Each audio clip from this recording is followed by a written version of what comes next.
Muli sa Panginoon, yung palakpak ng buhay. Amen. Ang ating pagbasa ngayon sa umagang ito ay matatagpuan po natin sa Aklat ng Mga Awit, chapter 51, verse 10 to 17. Mga Awit 51, 10 to 17. Isang pusong tapat sa aking likhain mo.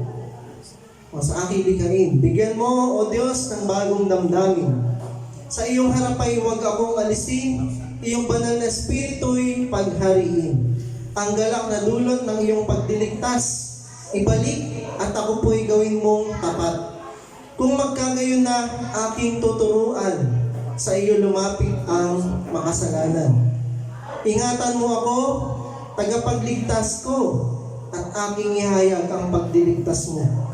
Tulungan mo akong makapagsalita at pupurihin ka sa gitna ng madla. Hindi mo nanais ang mga handog, di ka nalulugod sa haing sinunog. Ang handog ko, O Diyos, na karapat-dapat ay ang pakumbaba pusong mapagtapat. Tayo po'y manalangin. Aming Diyos, salamat po sa umagang ito. Kami ay binigyan mo muli ng pagkakataon na sumamba, magpuri sa iyo at magbigay ng pasasalamat sa iyo. Amin pong tinataas ang gawain na ito, nawa ito ay makapagbigay ng kaluwalhatian sa iyong pangalan. Ito po aming dalangin sa pangalan ni Jesus. Amen. Ang pag-uusapan po natin ay may pamagat na pusong dalisan. Sabihin niyo pusong dalisan.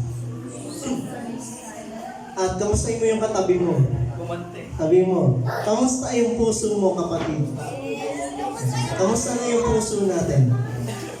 Okay pa ba yung puso mo? Ang kinakamusta lang kasi, yung tiyan, di ba? Okay ka ba tiyan? How about our heart? Di ba?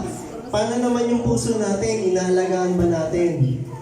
O basta mo lang pinamimigay kahit kanino? Di ba? Hindi na iniingatan. O sige, sa'yo na lang to. O sa'yo na to. Ang ating pong puso ay mahalaga para sa Panginoon. Amen? Ang iba pa pong pagbasa na maaari nating basahin ay matatagpuan din sa mga awit 24 verse 3 to 4. Ang sabi po rito, sinong aahon sa bundok ng Panginoon? At sinong tatayo sa kanyang dakong banal?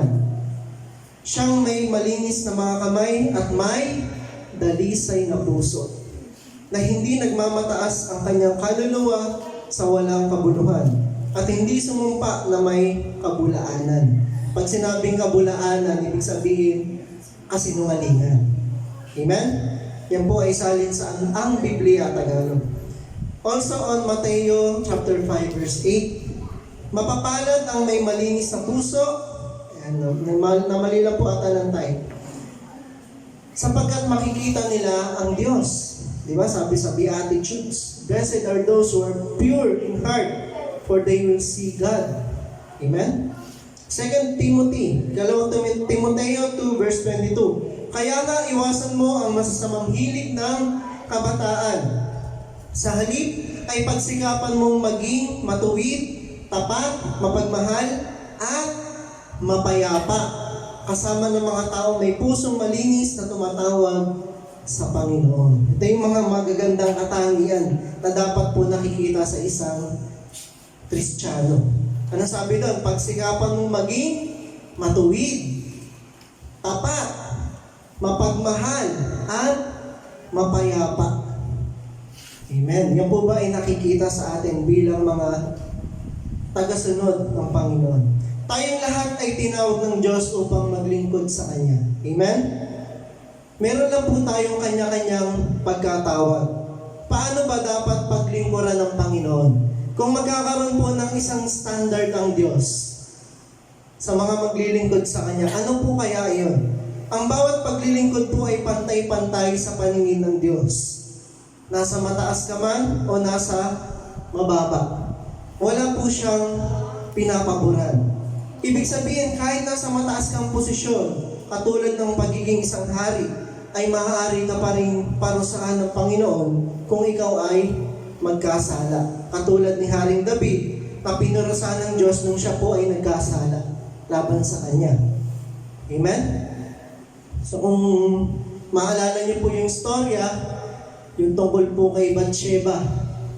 Kilala niyo po, nung siya po ay nagkasala dahil kay Bathsheba.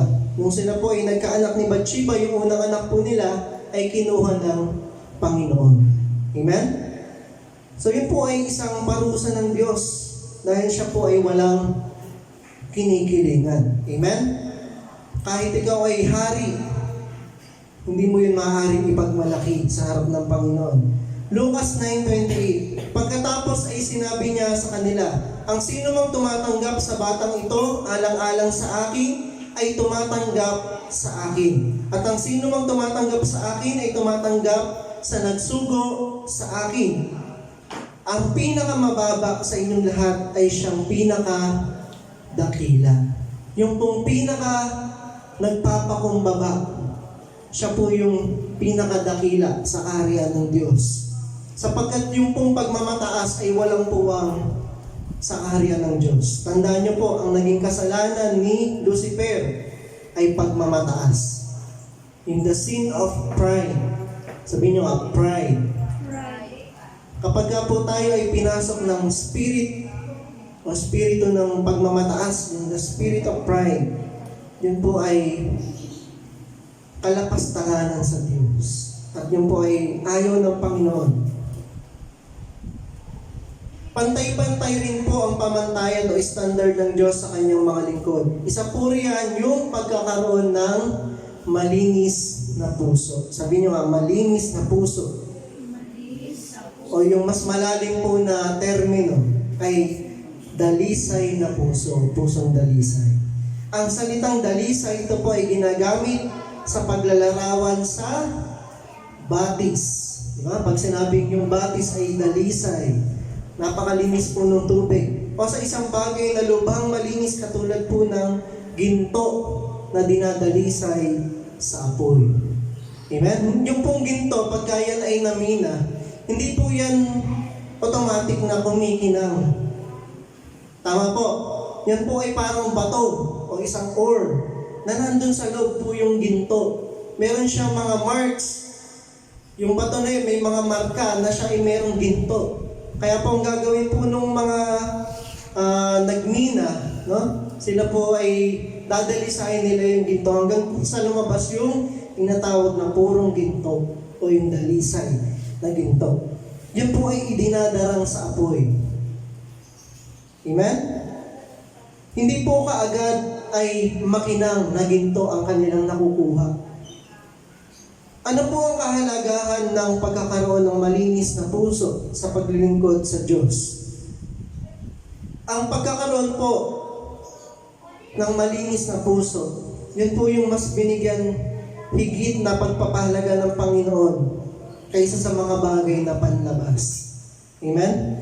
Mas mahalaga po sa Panginoong Diyos na tayo ay mayroong malinis na puso. Hindi po batayan sa paglilingkod sa Diyos yung pagkakaroon ng maraming kayamanan o pagiging matalino. Hindi po yun ang kanyang standard. Pero ang standard ng Panginoon, yung meron tayong malinis na puso. Amen?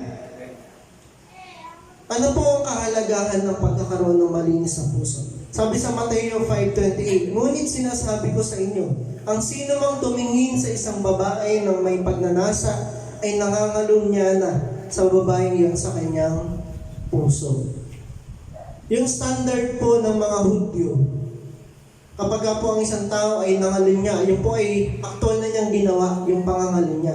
Pero sa Panginoong Yesus, yung palamang pagtingin ng masama sa isang babae ng may pagnanasa, sabi ng Panginoon, nangangalunya ka na sa iyong puso. Ibig sabihin, wala ka pang ginagawa, iniisip mo pa lang sa iyong sarili. Nagkakasala ka na sa Diyos sapagkat ang iyong puso ay dumudumi. Amen? Alam niyo po ba na batid ng Panginoong Hesus ang puso at isip ng lahat ng tao sapagkat siya ay Diyos. Kaya hindi po natin maililihim ang mga laman ng ating puso sa Panginoon. Kahit wala ka pang ginagawa, wala ka pang sinasabi, alam na ng Diyos yung iniisip mo. Amen? Ang kaaway po, hindi po yan nakakabasa ng isip. Pero kaya niyang basahin yung galaw natin, yung kinikilos natin. Ang tanging nakababatid lamang po ng laman ng ating puso at isipan ay walang iba kundi ang Diyos. Si Lucifer, si Satanas po ay hindi Diyos. Amen? Kaya lang siya may kapangyarihan dahil siya ay dating anghel.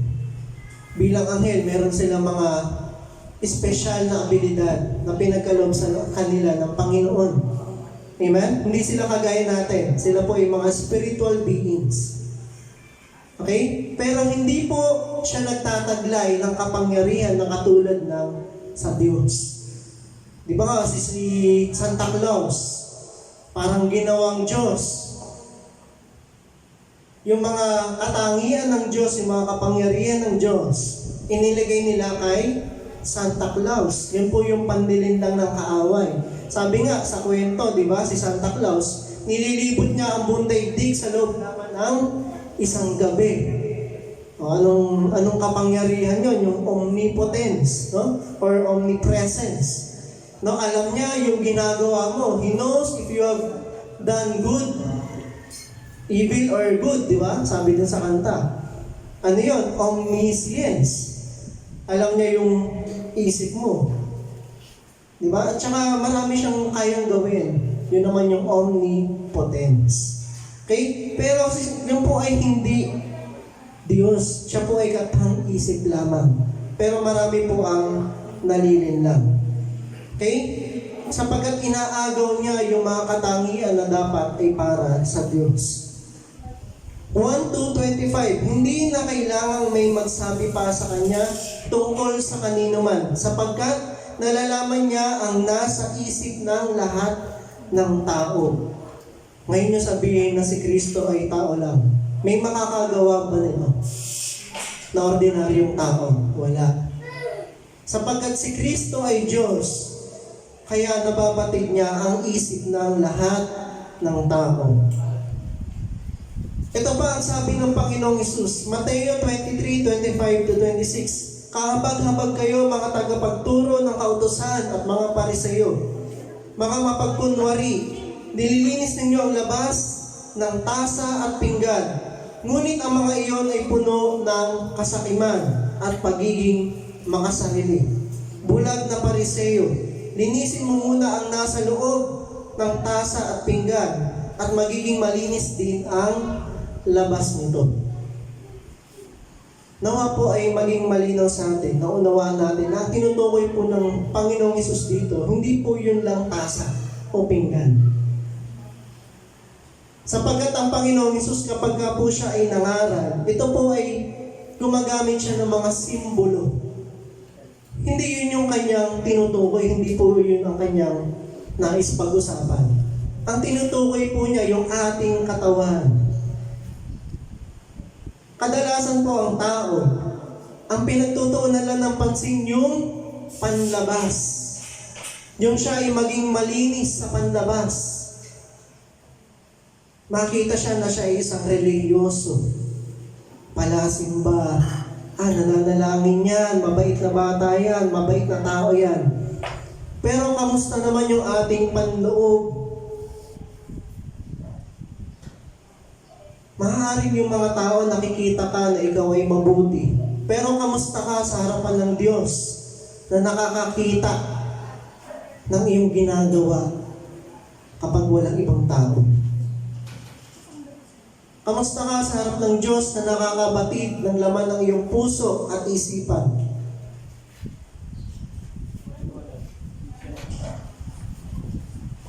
Yun po ang nais parating ng Panginoon. Ano po ang inyong gagawin kapag marumi ang tubig na lumalabas sa gripo? Bibili ka ba ng bagong gripo? Yun ba yung magiging solusyon para maging malinis yung lumalabas na tubig sa gripo? Malamang po hindi. Kahit palitan mo pa yung gripo, kung yung tubig na lumalabas doon ay likas na marumi, wala po mangyayari. Ganun pa rin ang kalalabasan na resulta. Sapagkat hindi po yun ang solusyon. Ang kailangan, alamin mo kung saan nanggagaling yung tubig. Bakit marumi yung tubig? Doon mo matutukoy kung ano yung nagpaparumi sa tubig. Kung ano yung nagiging problema. At ano ang dapat na maging solusyon. Sabi ng Panginoong Hesus sa Lucas 6:45, ang mabuting tao ay naglalabas ng mabuti mula sa kanyang puso, sagana sa kabutihan. Samantalang ang masamang tao naman ay naglalabas ng masama mula sa kanyang puso na puno ng kasamaan. Sapagkat kung ano ang nag-uumapaw sa puso ay siyang sinasabi ng labi. From the abundance of the heart, the mouth speaks. Amen? Kaya kapag ka po tayo ay puno tayo ng kasamaan, karumihan sa ating puso, ano yung malamang na lumabas sa iyong bibig? Ano yung malamang na magawa mo? Kapag yung puso mo pinuno mo ng bitterness, ng kainggitan, pinuno mo ng masasamang bagay, ano yung magmamanifest o lalabas sa iyong bibig o lalabas sa iyong mga ginagawa? Malamang kung ano yung nilagay mo sa loob. Meron pong kasabihan, what fills you is what spills from you. Kung ano yung pinupuno mo sa iyong sarili, yun po yung lumalabas sa iyo. Pag pinuno mo yung sarili mo ng mga negative, mga pagsumpa sa iyong kapwa, mga hindi magagandang salita. Kapag ka po yung tubig ay may lamang tubig, kapag sinanggi mo yan, binangga mo, ang lalabas po ay tubig. Tama?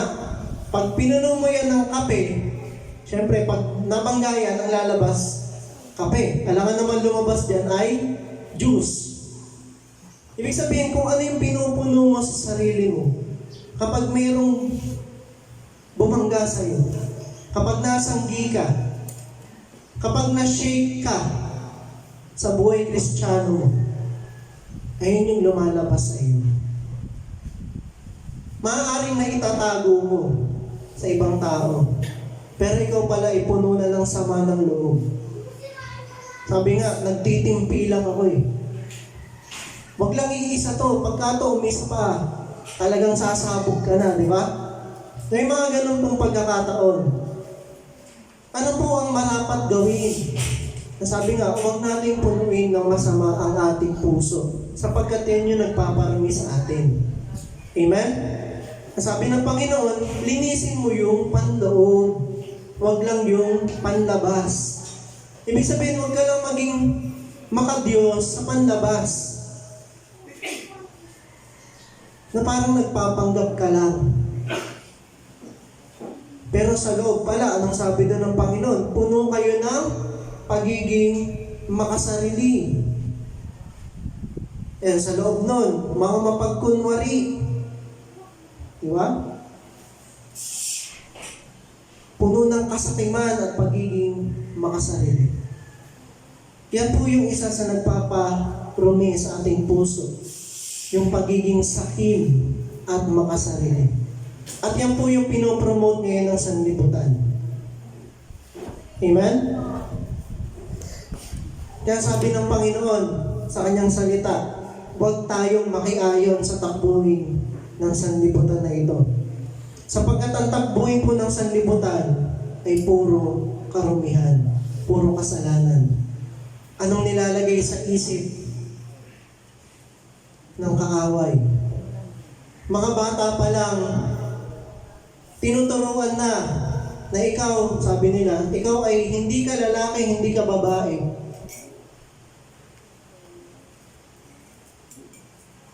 Yan po yung tinuturo ngayon sa mga bata. Nasa pagdidesisyon mo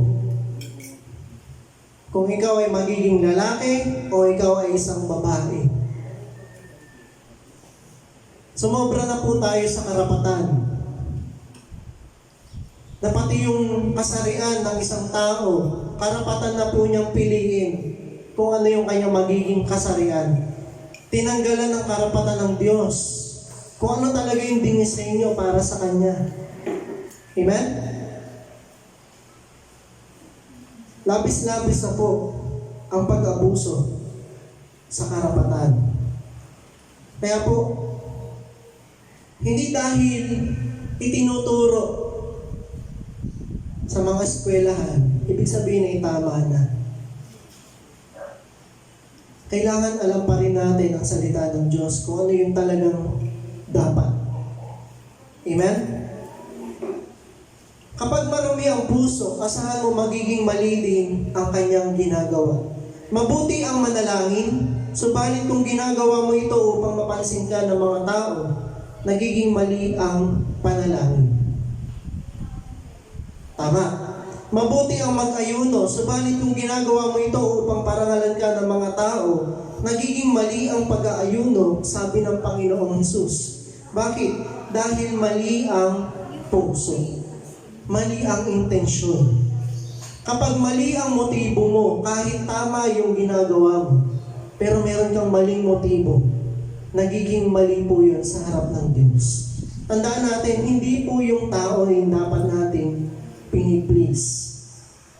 Amen? Ang dapat binibigyan po natin ng pagpaparangal, ng kaluwalhatian, ay walang iba kundi ang Panginoon. Amen?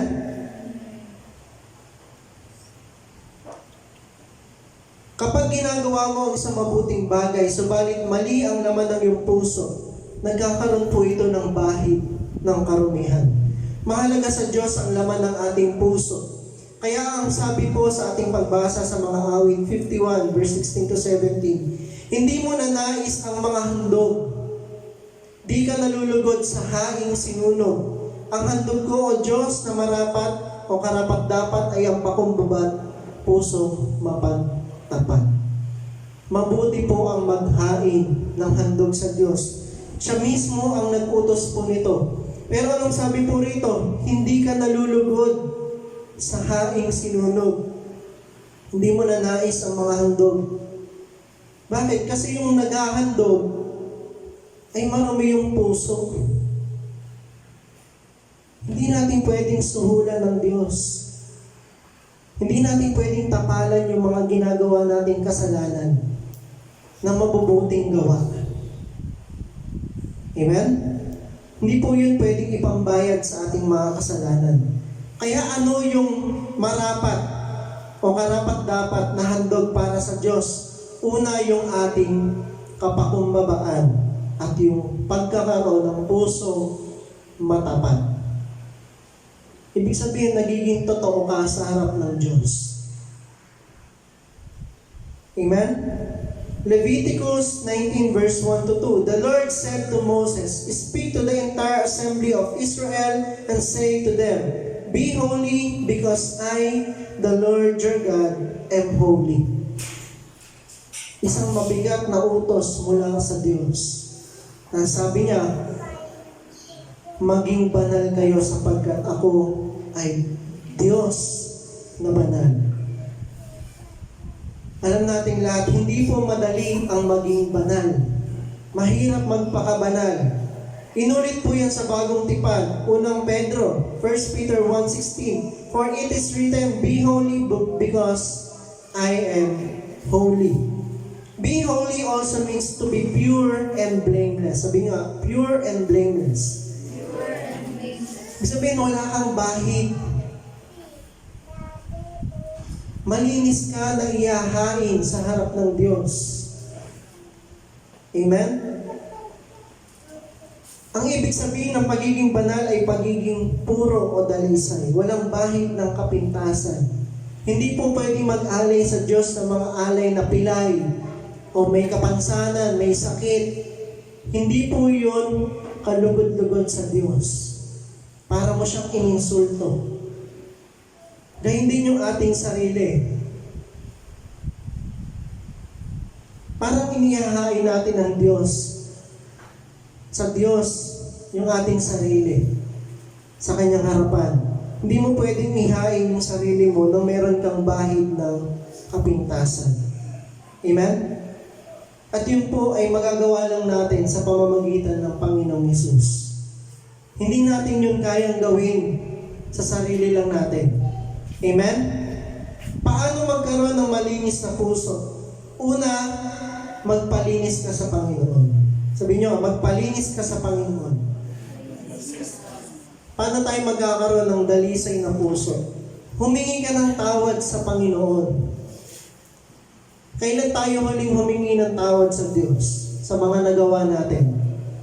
Hayaan mong linisin ka niya. Pinalitan na niya ang ating karumihan ng kanyang kalinisan nang siya ay namatay sa krus. Amen?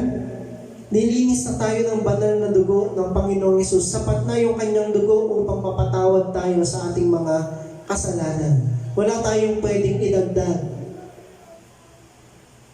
Amen? Hindi natin yung pwedeng dagdagan ng mabubuting gawa. Sapat na ang biyaya ng Diyos para sa atin. Unang Juan, 1 John chapter 1, verse 7 to 9. But if we walk in the light, as He is in the light, we have fellowship with one another. And the blood of Jesus, His Son, purifies us from all sin. If we claim to be without sin, we deceive ourselves, and the truth is not in us. If we confess our sins, He is faithful and just, and will forgive us our sins, and purify us from all unrighteousness. Ganyan po kahalaga yung pagko-confess ng ating mga kasalanan. Sabi doon, that if we confess our sins, He is faithful and just and will forgive us our sins. Kung nais mong magkaroon ng malinis na puso, kinakailangan mong ihingi ng tawad ang iyong mga kasalanan sa Diyos. Amen? Ang ating mga karumihan, yun po yung pangunahing hadlang sa ating paglago bilang Kristiyano. Amen po. Parang wala na po ata akong kausap. Amen. Naniniwala ba tayo ng ating mga kasalanan, yung karumihan po natin, na mga ginagawa natin, yan yung nagiging hadlang sa ating paglago.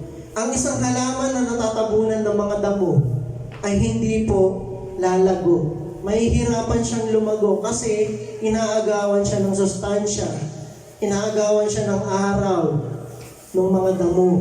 Pero kung yan po ay malinis yung kanyang paligid, lagi siyang nalilinisan, inaalis yung mga uod, no, yung mga peste, siya po ay lalago dahil mayroong pagdilinis na nangyayari sa kanyang buhay. Pero kapag ang isang Kristiyano ay naging matigas ang puso, naging kalyo na yung puso niya sa kanyang mga kasalanan, ay hindi, mapapatawad naman ako ng Diyos. Kaya siya patuloy pa rin nagkakasala. Pero never siyang humingi ng tawad sa Diyos. Naniniwala lang siya, ay mabuti naman ang Diyos, mapagmahal naman ang Diyos, kaya niya akong patawarin. Yun po ay sumisikil sa ating paglago bilang mananampalataya. Amen? Kung nais nating maglingkod ng may kagaanan, ay kailangan nating magpalinis sa Panginoon. Sino dito nagtatrabaho sa office? Sino may work? Pag nag-work ka ba, may dala-dala kang bag? Suot mo ba yung bag mo? And kahit anong ginagawa mo, nagtitimpla ka ng kape, nagtatype ka, may katawagan ka, suot mo yung bag mo. Madali bang kumilos? Di ba hindi? Parang ganun tayo bilang Christian. Naglilingkod ka sa Lord, di ba? Nagbi-ministry ka, pero meron kang dalang bagahe. Na yun po yung mga kasalanan.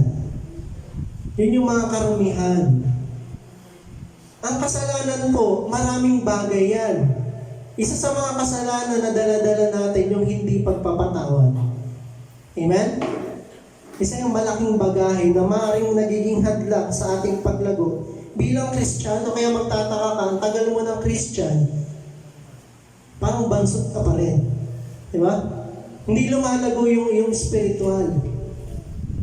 Amen po. Kasi meron kang dala-dalang bagahe na dapat sana ay binibitawan mo sa paanan ng Panginoon. ang tunay na repentance, sabi nyo repentance,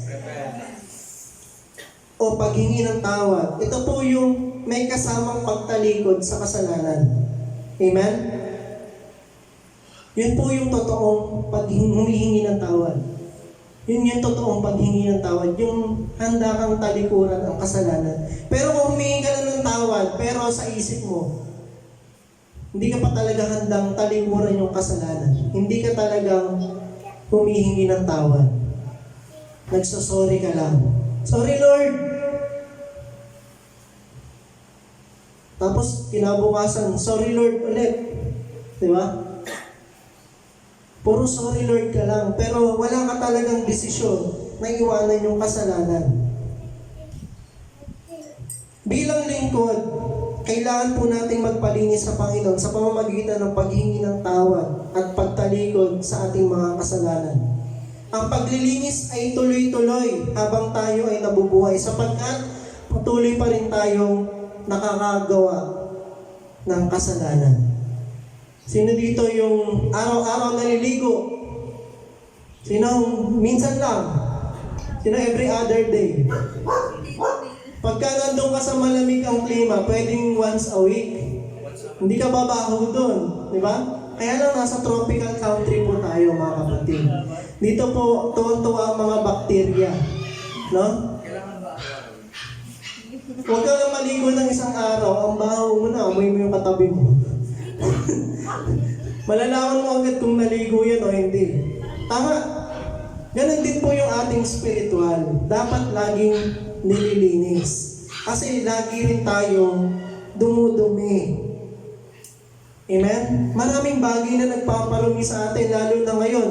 Napaka-accessible po ng kasalanan. Nandyan lang sa kamay mo. Yung hawak-hawak mo. Nandyan lahat ng pwedeng makatukso sa'yo. Nakakita ko isa ng pagkain. Uy, may bagong labas yung iPhone. Diba? iPhone iPhone 16. Diba? Merong babae pumila 2 days before, nandun na. Gusto niya siya yung maging una. So, anong nangyayari sa atin? Wala namang masama, wala namang nawawala sa akin. Diba? Kapatid, may nawawala sa'yo. May nagiging kasalanan ka dyan. Anong meron? Greediness. Yung pag-iimbot, yung pagkainggit. Di ba? Nakita mo yung kaibigan mo, umakasenso sa buhay. Natas, nakaramdam ka, ano lang naman, utang lang naman yan eh. Di ba? Ano lang naman yan eh. Anong umiral sa'yo? Pagkainggit. So, mag-ingat po tayo, nandyan lang sa mga hawak natin yung tukso. Naroon din ang tukso ng laman. Nakakita ka ng gwapo, maganda. Diba? Anong nararamdaman mo? Uy, sana kami na lang. Sana naging boyfriend ko na lang to. O girlfriend ko na lang to. Mga kapatid, kailangan po natin patuloy na magpalinis sa Panginoon. Gayun din po sa ating spiritual. Hindi lang yung physical yung dapat nating nililinis, kundi yung ating mga spirit or spiritual life.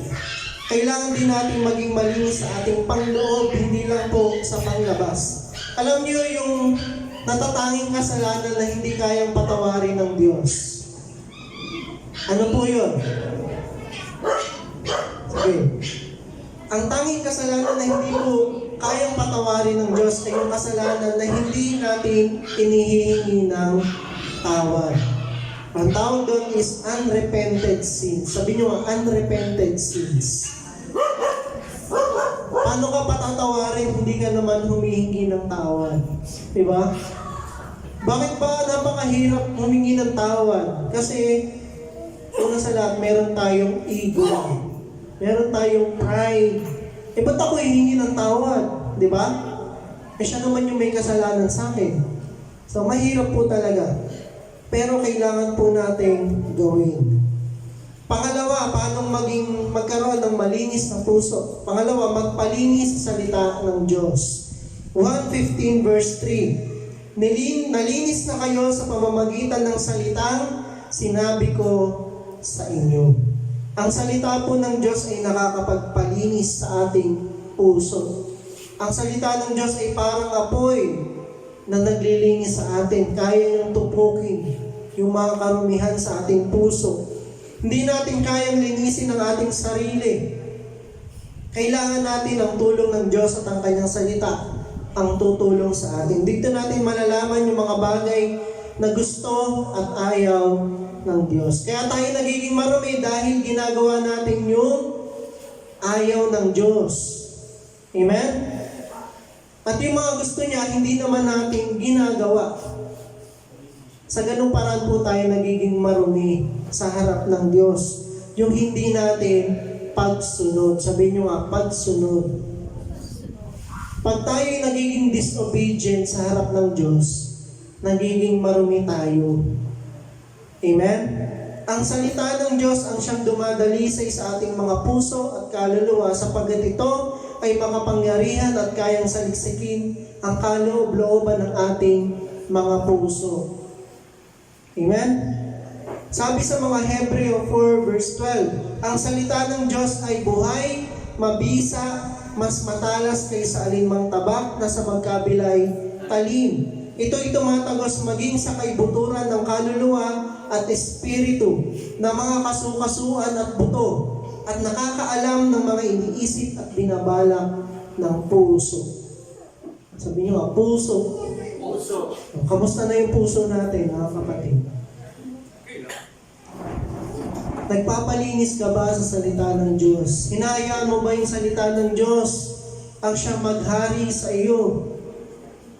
O meron kang mas pinapakinggan na salita na hindi mo pwedeng hindi sundin? Kasi ito yung sabi ng sanlibutan Ito yung sabi ng boss ko Mas mahalaga pa ba yan kaysa sa salita ng Diyos? Ang salita ng Diyos ay naglalaman ng kanyang kalooban para sa atin.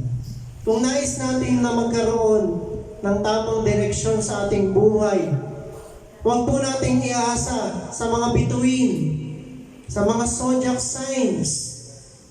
Ito yung sabi sa aking horoscope. Ito siguro yung mangyayari sa akin. Na pagka daw ako ay nakasalubong ng pusang itim, ako ay suswertehin. Di ba? Kapatid, huwag po tayo diyang umasa. Ito ang salita ng Diyos ang magbibigay sa atin ng tamang direksyon. Hindi si Madam Auring. Buhay pa ba si Madam Auring? Hindi na. Si Rudy Baldwin. Di ba? O mas naniniwala ka sa mga pungsoy. O kung may lahi kang Chinese. Sino pa yung mga pinapakinggan mo? Ito sabi kasi ni Lisa Lisa ng Blackpink Di ba? Ito kasi yung pinopromote nila yung manika na to Di ba? Yung labobo. Tama ba? Labobo. Baka naman makiuso pa tayo dyan, mga kapatid. Itsura pa lang yan. Di ba? Alam mo nang hindi sa Diyos yan. Yan po ay may impluensya ng kaaway. Grabe naman si Pastor, manika lang naman. Tignan mo nga itsura niya. Nakaka-bless bang tignan yan? Honey, may regalo ako sa'yo. Nakakatakot Pag ako niregaluhan niyo ng ganun, di ako matutuwa. Pero kung 50K ang halaga niya, sige, pwede na rin. Bebenta ko na lang. Di ba? Huwag po tayong makiayon, mga kapatid. Yan ay nagpaparami sa ating puso. Bakit nag-trending yan? Bakit marami nakikiuso dyan? Kasi may nag-promote. At ang nasa likod niyan, walang iba kundi ang kaaway. Para linlangin ang mga tao. Amen? Huwag tayo dong makinig. Ang pakinggan natin ang salita ng Diyos. Kung nais mo magkaroon ng malinis na puso, basahin mo ang kanyang salita at hayaan mo na baguhin ka ng kanyang salita. Hayaan mong baguhin ng Diyos ang laman ng iyong puso at ng iyong isip. Amen? Para sa mas lalo mong ikakabuti. Amen? Hindi po magsasabi sa iyong salita ng Diyos ang iyong ikakapahamak. Pangatlo, panghuli na po ito. Paano magkaroon ng malinis na puso? Magpalinis ka sa banal na spirito. Sabi nga natin, banal na spirito.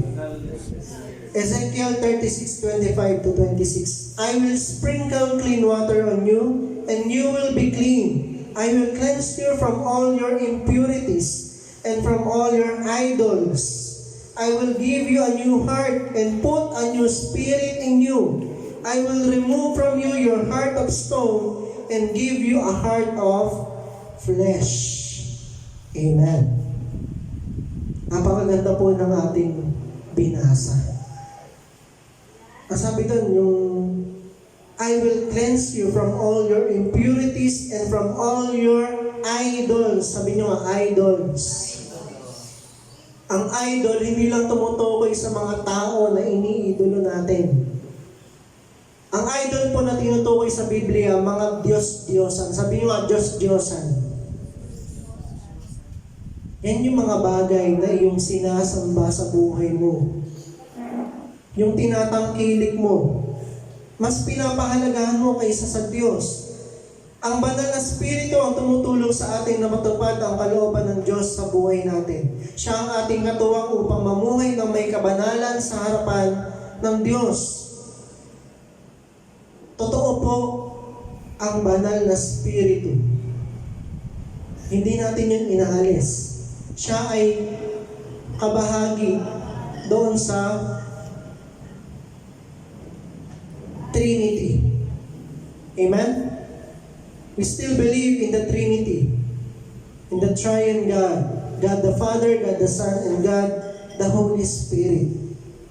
Hayaan mo na linisin ka ng banal na Spirito. Magpasakop ka sa kanyang kapangyarihan at huwag mong hayaan na siya ay manangis sa hindi mo pagsunod sa kalooban ng Diyos. Ang Diyos po ay nakakaramdam. Siya ay nananangis kapag tayo ay hindi sumusunod sa kanyang kalooban. Ang isang tao na pinangungunahan ng banal na spirito ay kakikitaan ng natural ng kabanalan.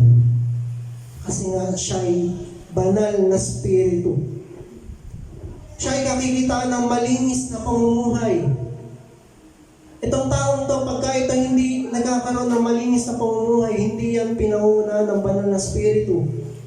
Kapag siya ay laging lasing, anong spirito ang meron siya? Spirito ng alak. Diba? Napaka-dali lang po nung logic. Meron siya spirito ng ni San Miguel, Marka Demonyo, Arkanghel. Diba? Kapag yan ay merong spirito ng hindi kabanalan, hindi po yun galing sa banal na spirito. Yan ay galing sa kaaway. Meron siyang espiritu ng pagkainggit, pagkapuot, pagiging labis sa pagtulog, labis sa pagkain, labis sa lahat. Meron din pong labis sa pagiging matuwid, over righteousness, yung tawag naman po ito. No? Sobra-sobra sa pagiging matuwid para tayong nagiging pariseo. So hindi rin po yung nagiging kalugod-lugod sa harap ng Diyos. Ang tumutulong po sa atin para maiwasan yung mga ganun ay ang banal na spirito. Amen? Mga taga-Galatia 5:22 to 23, subalit ang bunga ng spirito ay pag-ibig. Take note po sa English po ito ay fruit of the Spirit. Hindi sinabing fruits. Ano po ibig sabihin nun? Ito po ay iisa. Hindi siya hiwa-hiwalay. Hindi pwede kang mamili. Ang sabi rito, it is the fruit of the Spirit. Ang bunga ng Spirito ay pag-ibig, kagalakan, kapayapaan, pagtitiyaga, kabaitan, kabutihan, katapatan, kahinahunan at pagpipigil sa sarili. Kapag nasa iyo ang banal na spirito, lahat ito ay dapat taglay mo. Dapat taglay mo lahat na ito. Hindi pwedeng pipili ka lang, alin lang dito yung meron sa iyo. Meron ka ng lahat pero wala kang pagpipigil ng sarili. May kulang. Ang banal na spirito nagtutulong sa atin na gawin ang kalooban ng Diyos na kontra sa kagustuhan ng laman na nasa atin bilang tao.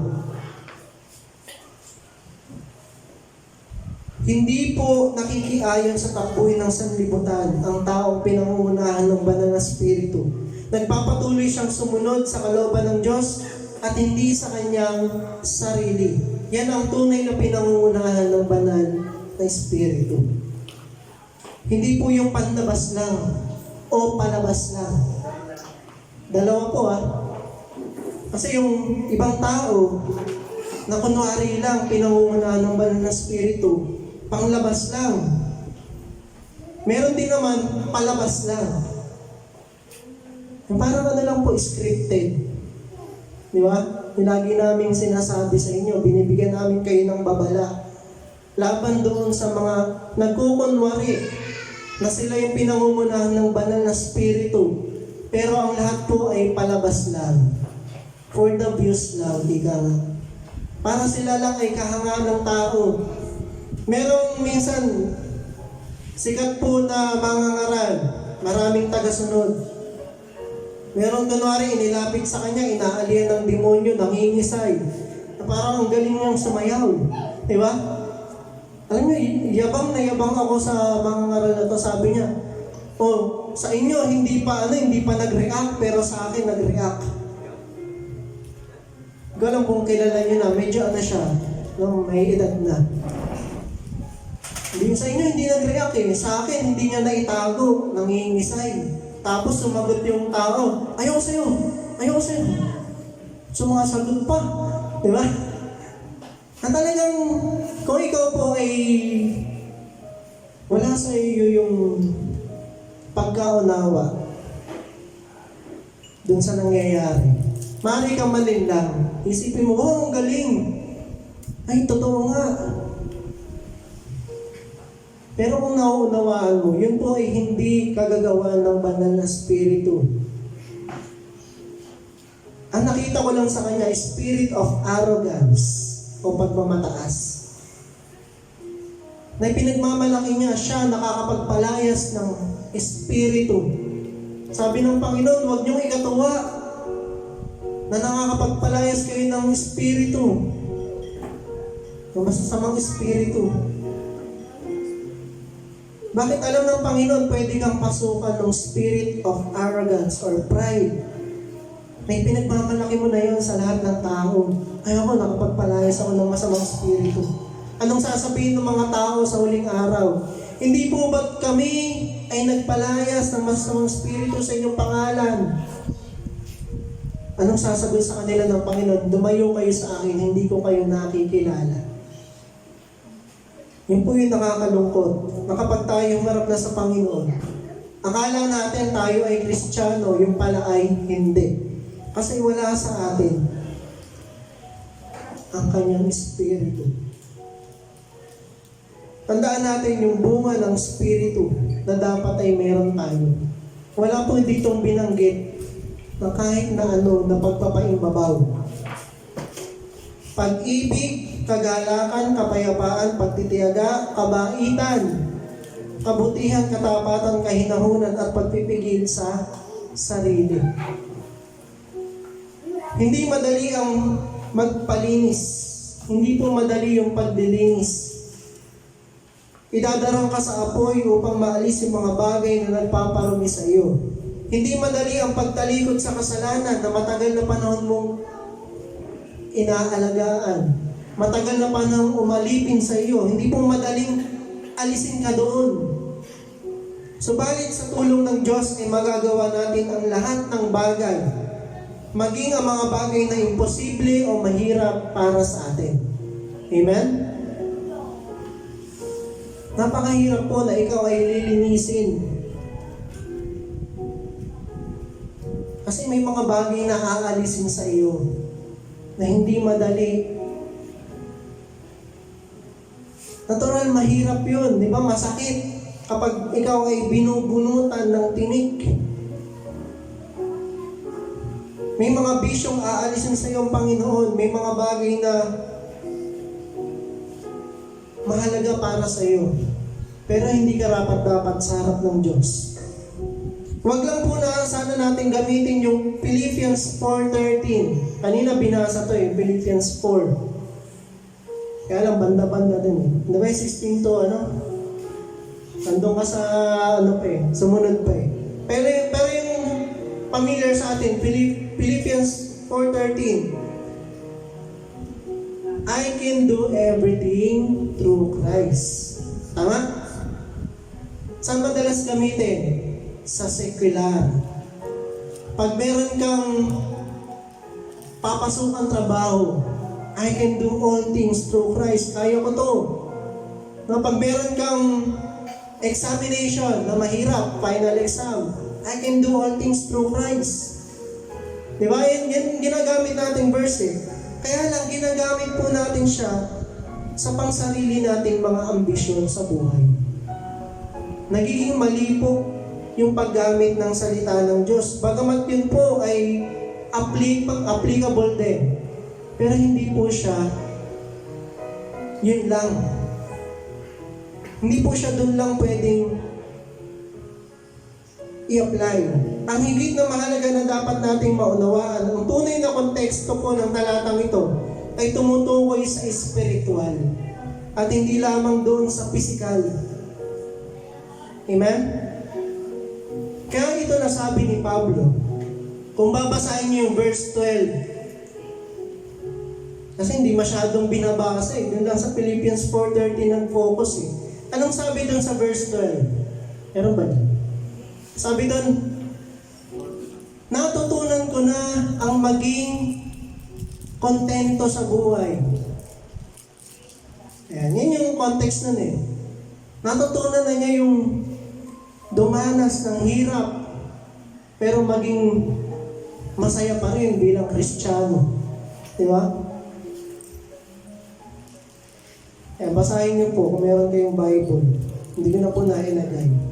Pero ang context po niya ay spiritual. Hindi po material. Hindi lang physical. Hindi siya ginamit ni Pablo dahil meron siyang haharapin na mahirap na pagsubok. Ayan, sabi niya, alam ko kung paano maghikahos, alam ko rin kung paano managana. Natutunan ko na ang sikreto kung paano masiyahan sa anumang kalagayan sa buhay. Ang mabusog o ang magutom, ang managana o ang maghirap. Yan ay ginagawa niyang lahat alang-alang sa Panginoon. Hindi lang para sa kanyang sarili. Hindi siya nakapokus doon sa kanyang sarili. Bakit niya nalagpasan lahat ng yon? Dahil sa tulong ng Diyos. Amen? Sa tulong ng Panginoong Hesus, magagawa natin ang lahat ng bagay na makakapagbigay ng luwalhati sa Diyos. Hindi lang sa atin. Amen? Magagawa natin magkaroon ng pusong dalisay. Tayo pong lahat ay tumayo sa ating panalangin. At patuloy tayong magpalinis sa Panginoon sa umagang ito. Kung meron man tayong anumang bahid ng karumihan sa ating puso, na nais na nating iwanan sa kanyang paanan, maaari po natin itong idulog sa panalangin sa kanya. Tayo pong lahat ay manalangin. Panginoong Diyos, kami po ay humihingi ng tawad sa iyo. Kung kami man ay nagkaroon ng karumihan sa aming puso na hindi karapat-dapat para sa iyo, Panginoon. Kami ay naglilingkod, subalit meron po kami mga daladalang kabigatan, mga kasalanan na nagpapabagal sa aming paglago at paglakad sa iyong katuwiran. Dalangin namin, Panginoon, ng iyong mga salita ay patuloy kaming linisin. Ang salita mo ay bigyan namin ng pagpapahalaga sa aming buhay at huwag naming iwaglit na ang pagsunod sa iyong salita, sa iyong kalooban, higit na mahalaga, Panginoon, kaysa anumang bagay dito sa mundo. At ang pagkakaroon ng malinis na puso, ito po ang haing na handog na lubos mong kinalulugdan, Panginoon. Hindi lamang yung mga material na bagay na aming ginagawa o na ibibigay para sa iyo, Panginoon. ang siyang nakakapagbigay ng luwalhati sa iyo. Higit sa lahat, ang pinakamatamis na handog na maaari naming maibigay ay isang malinis na pamumuhay na may pagsunod sa iyo. Ang tanging relihiyon na iyong binanggit sa iyong salita ay ang pagtulong sa kapwa, pagiging mabuti sa aming kapwa. Nawa kami ay hindi lang maging relihiyoso sa panlabas upang makita ng mga tao at kami ay papurihan. Kundi Panginoon, maluwalhati ka namin sa aming puso na maging malinis ang laman ng aming puso sa iyong harapan. Yung aming iniisip laban sa aming kapwa, Panginoon, ito po yung linisin. Alisin sa amin, Panginoon, ang pag-iisip ng masama sa aming kapwa. Dalangin namin, Panginoon, na tulungan mo kami sa tulong ng iyong banal na Espiritu na mamuhay ng naaayon sa iyong kalooban. Na magkaroon sa amin ng kapangyarihan ang iyong salita, ang iyong banal na Espiritu, Panginoon. Ito ang maghari sa amin at hindi po yung hilig ng laman ang siyang manaig sa amin. Dalangin namin, Panginoon, na paghariin mo ang iyong Espiritu ng kabanalan sa aming buhay. Na ang bunga ng iyong Espiritu, Panginoon, ay makita po sa amin. Upang sa gayon, ay maakit po ang mga tao sa iyo. Maakay po namin yung mga tao patungo sa iyo, Panginoon. Makita po sa amin ang pagiging tunay na Kristiyano. Hindi lamang kami maging malago sa aming kaisipan sa pagkaunawa ng iyong salita, Panginoon, kundi maging malago din kami sa mga bagay na espiritual. Salamat o Diyos sa iyong kapahayagan sa amin sa umagang ito. At patuloy namin iniaalay sa iyo ang aming puso. Dinisin mo ito, Panginoon, upang sa gayon kami magkaroon ng kagaanan sa aming pagsamba at pagdilingkod sa iyo. Salamat po o Diyos sa iyo po ang kapurihan sa pangalan ng aming Panginoong Jesus. Alam po ay magsabi ng Amen. Amen. Palakpakan natin ang Panginoon. Tayo po ay makakaupo na. Para po sa ating mga announcement, mamaya po ay invited po lahat. Inaanyaya po namin lahat sa aming munting selebrasyon ng aming anibersaryo, 3rd anniversary.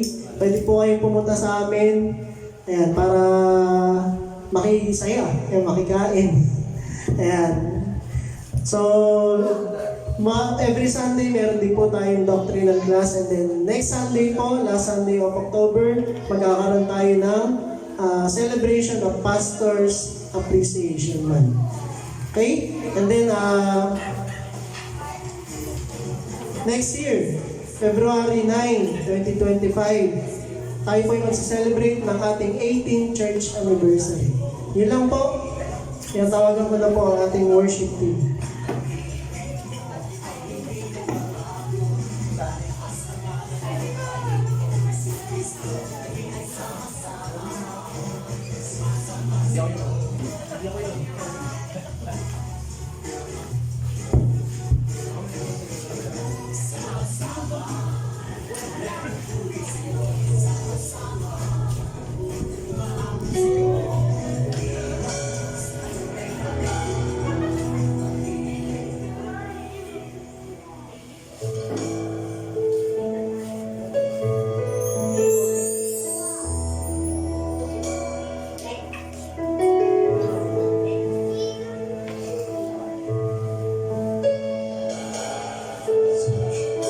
Amen po, muli, nagmula ng bawat sa tumayo. Pagpapas na. Ngayon ay balik ng bawat. Gusto ko na.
See your goodness. Your goodness is running out to me. Your goodness is running out to me. With my life laid down, I surrender now. I give you every day. Your goodness is running out Your to goodness. me. Your goodness is running out to me. Your goodness is running out to me. With my life laid down, I surrender now. I give you every day. Your goodness is running out to me. All my life you have been faithful, yes, Lord. And all my life you have been so good. With every breath that I am able, I will sing of the goodness of God. Bless them, all my All my life you have been faithful. All my life you have been so good. In every breath that I am able, and I will sing of the goodness of God. And I will sing of the goodness of God. And I will sing of the goodness of God. Tuloy nga po nakapapupo sa aming buhay. Sa aming Panginoon. Biglayin niyo po aming Ama. Ang narito po pagligtas. Bilangin po namin sa aming pag-uwi. Diyos sa aming pag-uwi. Kaya nagayamahanan ito po rin. Patuloy po namin dalhin ang aming pag-ibig. Ang aming pagmamahal. Ang paggabay ng banal na Espiritu. Kaya das Lord na i-apply yung mga salita mo na aming pangtutunan sa mga ito. Bilangin namin ang Diyos na maging mapapala po ang buhay ng bawat isa, maging ilaw at asin sa mga mag-anak at kilala kay eskwela, trabaho. Patuloy namin dalhin ng mga salita.